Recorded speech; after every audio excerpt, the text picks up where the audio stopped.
Hello అండి, అందరికీ నమస్కారం. శ్రావణి వంటిల్లుకి స్వాగతం. ఇవాల్టి మన వీడియోలో వినాయక చవితి నాడు చేసుకునే ప్రసాదం రవ్వ ఉండ్రాళ్ళు ఎలా ప్రిపేర్ చేసుకోవాలో చూద్దాము. చాలా సింపుల్ అండి, చాలా త్వరగా కూడా అయిపోతాయి. ఈ ఉండ్రాళ్ళు చాలా టేస్టీగా కూడా ఉంటాయి అన్నమాట. ఇవి స్వీట్ ఉండ్రాళ్ళు కాదు, రవ్వ ఉండ్రాళ్ళు. సో ఈ ఉండ్రాళ్ళు ఎలా ప్రిపేర్ చేసుకోవాలో వీడియోలో చూసేయండి.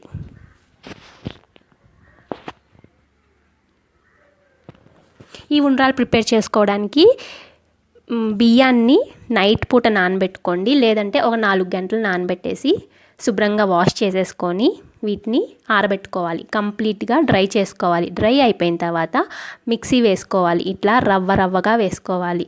వేసుకున్న తర్వాత ఒకసారి జల్లించుకుంటే మనకి మిక్సీలో ఏదైతే పౌడర్ ఉంటుందో ఆ పౌడర్ పోయి జస్ట్ రవ్వ అనేది ఉంటుందన్నమాట.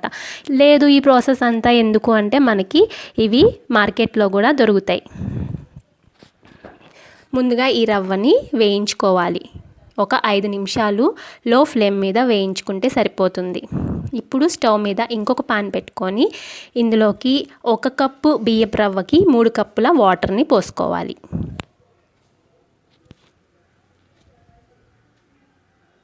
నేను 1 కప్పు రవ్వ తీసుకున్నాను, 3 కప్పుల వాటర్ని పోసుకున్నాను అన్నమాట.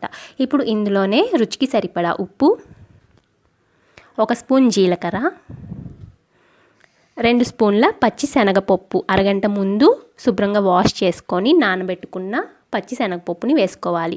మీడియం ఫ్లేమ్లో ఉంచుకొని వాటరు తెరల కాగుతున్నంత వరకు బాయిల్ చేసుకోవాలి. ఇలా బాగా బాయిల్ అయిన తర్వాత మనం రవ్వని వేయించి పెట్టుకున్నాం కదా, ఆ రవ్వని వేసుకొని ఒకసారి బాగా కలుపుకోవాలి.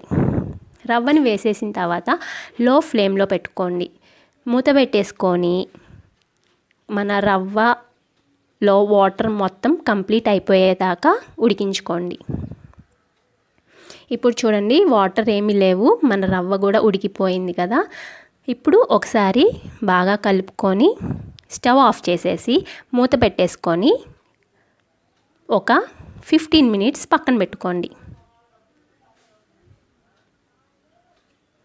15 మినిట్స్ తర్వాత మనకి ఈ ప్రసాదం అనేది కొంచెం వేడిగా ఉంటుంది.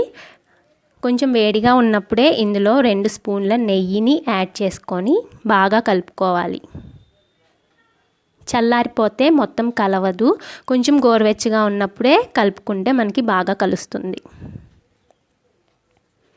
ఇలా మెత్తగా కలుపుకున్న తర్వాత చేతికి నెయ్యిని రాసుకొని ఉండలుగా చేసుకోవాలి.